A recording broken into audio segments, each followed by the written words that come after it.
ఆ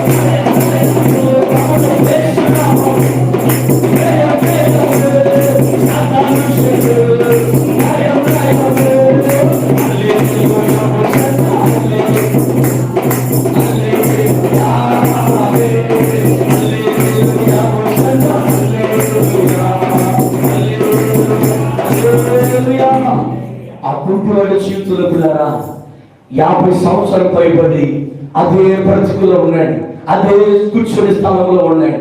ఎప్పుడు కూడా సంతోషపడిన వారు కాదు, కానీ దేవుని సేవకుని మాట తన జీవితాన్ని మార్చేస్తుంది. హల్లెలూయా, హల్లెలూయా. ఈరోజు దైవజనులకు చెప్తున్నాను, పరిశుద్ధాత్మతో నింపబడి చెబుతున్నాను, ఏ సమస్యతో ఉన్నప్పటికీ ఆ సమస్యను ఇప్పుడు నా దేవుడు తొలగించబోతున్నారు. ఆయన తొలగించబోతున్నారు. నీ అవమానం నా ప్రభు తొలగించబోతున్నారు, నీ నిందలు తొలగించబోతున్నారు, నీ బాధలు ఎగిరిపోవును గాక, నీ సమస్యలు ఎగిరిపోవును గాక, నీ దుఃఖము నీ తూర్పు ఎగిరిపోవును గాక. నా దేవుడు నీ నోటి నిండా నవ్వును ప్రభు ఉంచును గాక, ఉంచును గాక. జయముతో నా ప్రభు నింపును గాక. దేవునికి స్తోత్రం. హల్లెలూయా.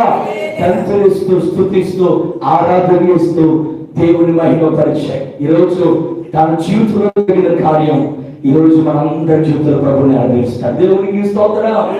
పాస్టర్ గారు జరిగిందంటారా? 5-10 సంవత్సరాల నుంచి కష్టపడినా అప్పుడు తిరగలేదు. ఈ ఒక్కసారికి ఈ వాక్యములు జరిగిపోతా. తన జీవితం 50 సంవత్సరాలు పైబడి కూర్చున్నాడు, కానీ ఒక్క నిమిషంలో తన బ్రతుకులు కార్యం చేశాడు. దేవునికి స్తోత్రం. హల్లెలూయా. తరతరాలుగా ఇన్ని సంవత్సరాలు కన్నీరు మున్నీరు దుఃఖపడ్డావేమో కానీ నా ప్రభు అంటాడు, వాటన్నిటిని జ్ఞాపకం చేసుకున్నాడు. వాటన్నిటి విషయంలో నేను లేవనెత్తబోతున్నాను. దేవునికి స్తోత్రం. హల్లెలూయా. ఒక మాట చెప్పేసి ముగిస్తాను. ఈ నెల వాగ్దానాన్ని కూడా మీకు చూపిస్తున్నాను. యోహాను సువార్త